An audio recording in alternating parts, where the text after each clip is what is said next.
পাকিস্তানকে white wash করে ভারতের মনে ভয় ঢুকিয়ে দিয়েছে বাংলাদেশ।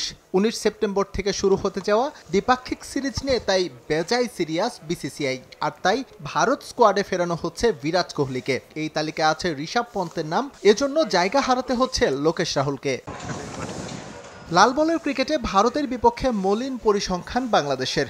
তারপরও এই সিরিজটাকে বেশ গুরুত্ব সহকারে দেখছে টিম ইন্ডিয়া। সেটা বাংলাদেশের সাম্প্রতিক পরিসংখ্যানের জন্যই। মিরাজ, হাসান মাহমুদদের পারফরমেন্স ভয় ধরিয়ে দিয়েছে বিসিসিআই নীতি নির্ধারকদের। আর তাই সিরিজ শুরুর আগে সর্বোচ্চ শক্তি নিয়েই স্কোয়াড সাজাতে হচ্ছে ভারতের ক্রিকেট কন্ট্রোল বোর্ডকে।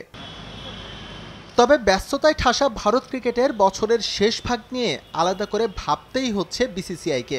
বাংলাদেশের বিপক্ষে সিরিজ শেষ করে নিউজিল্যান্ডের সঙ্গে খেলবে টিম ইন্ডিয়া। ওরা ভাবছে সামনের বছরের ওয়ার্ল্ড টেস্ট চ্যাম্পিয়নশিপ নিয়েও। আর তাই বিশ্রাম দেয়া হতে পারে জসপ্রীত বুমরাকে। সত্যিই যদি এমন পরিকল্পনা নিয়ে এগোয় ভারত ক্রিকেট, তাহলে একটু স্বস্তির নিঃশ্বাস নিতেই পারে বিসিবি।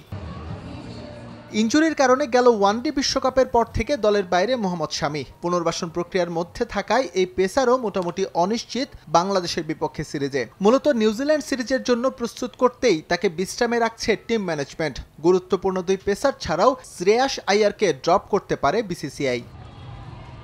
চেন্নাই এবং কানপুরের কন্ডিশন বিবেচনায় স্কোয়াডে 4 জন স্পিনার রাখছে ভারত, এমন খবর প্রকাশ করেছে দেশটির বিভিন্ন গণমাধ্যম। রবিচন্দ্রন অশ্বিন এবং রবীন্দ্র জাদেজার সঙ্গে আছে ওয়াশিংটন সুন্দর এবং অক্ষর প্যাটেলের নাম। তবে অনেক গণমাধ্যমের দাবি, বুমরার না খেলার গুঞ্জন থাকলেও শেষ পর্যন্ত তাকে কেন্দ্র করেই সাজানো হবে পেস আক্রমণ, এমনকি থাকতে পারেন মোহাম্মদ শামিও।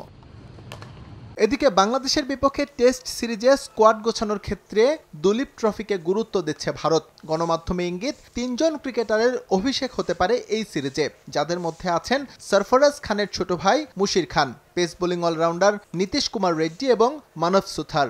তবে দুলীপ ট্রফিতে দুর্দান্ত করলেও কম্বিনেশনের জন্য দলে জায়গা পাওয়ার সুযোগ কম এই বাঁহাতি স্পিনারের। এস এম ইকবাল, সময় সংবাদ।